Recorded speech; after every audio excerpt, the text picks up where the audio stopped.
Former darts world champion Eric Bistow has caused outrage on social media recently. Matthew Wood is live for us here with more.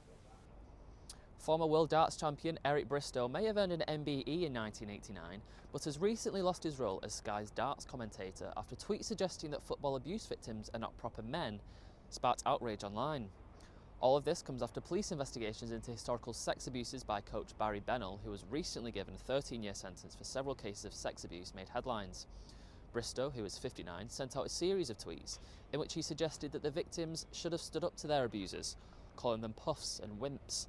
The comments triggered online backlash, with people suggesting that the remarks were inexcusable and idiotic, with charity survivors labelling the tweet as a hate crime for conflating paedophilia with homosexuality. A spokesperson for Sky confirmed that Bristow wouldn't be used on the broadcaster's darts coverage again, and Newcastle United, who had a scheduled appearance with the sports star at St James's Park, was said to have immediately dropped the meeting with him. Back to you in the studio. Industry professionals from across the UK travelled to Media City for BBC's Digital Cities event.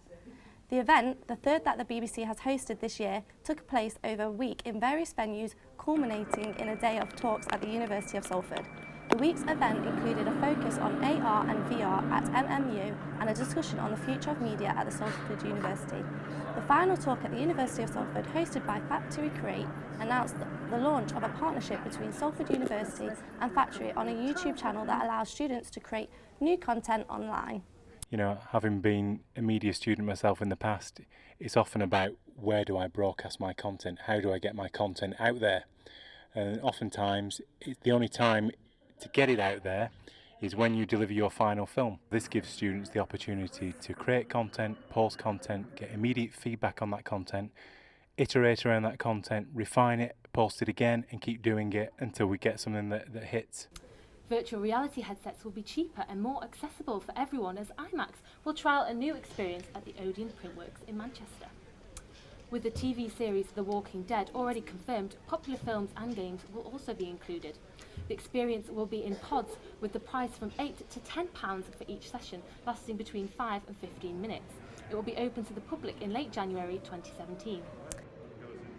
You know, films like Star Wars have brought people back into the cinema, and we want to keep them, and we want to keep them interested in what cinema has to offer. This, quite possibly, if this goes well, is the future of where cinema, you know, augmented reality and virtual reality could be the future of what you can't get at home. We want it to really work, and I think, you know, really expensive technology, but making it affordable and so everyone can experience it is definitely an important thing for us. Salford University students can now be transported to any environment without leaving campus thanks to the new simulation suites. Salford are well ahead of competitors due to their fully functioning wards and immersive rooms where cameras can project realistic images onto walls. They use identical NHS equipment, even down to the curtains and towels. The mannequins can sweat, breathe, talk and die, which helps enhance students' training so they are able to deal with any real-life situation.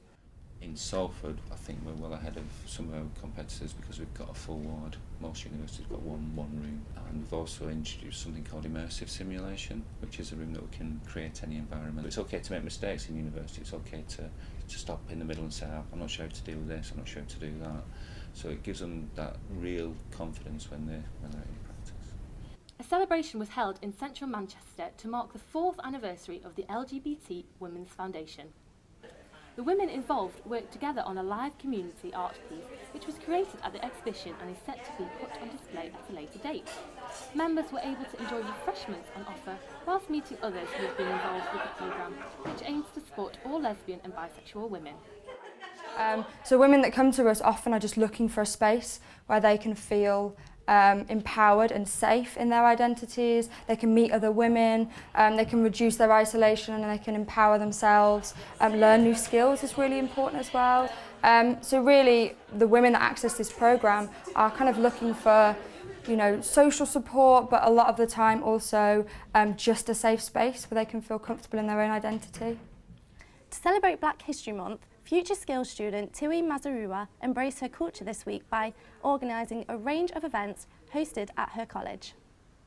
After weeks of planning, Tui showcased the diversity of talent at the college with performances featuring African music. Her live question and answer session with Out of Africa founder Raymond Bell allowed her to learn a lot about her cultural background and ethnicity. Our two news reviewers, Grace and Danielle, are here to update us on today's headlines. What young people see now is not it. Like, there's so much that older people have experienced that we're experiencing now, but they have so much more knowledge about it. And obviously sometimes as young people we're like, oh, what do they know and stuff like that, but we have a lot to learn, like, and if we just take the time to kind of listen to where they've come from, we'll kind of get to know where we're coming from in a way, like in terms of our history. Plans have been revealed to double in size of Media City over the next decade. Victoria has the latest.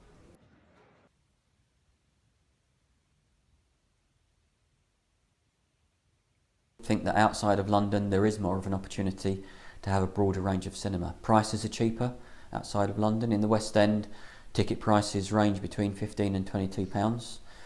Obviously outside of London they're much cheaper. Our main ticket price here is £9.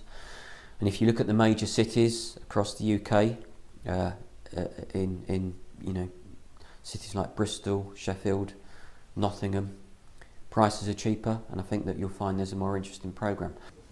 So, I wonder if we're going to get a snowy start to December. Deborah is here with the latest weather report.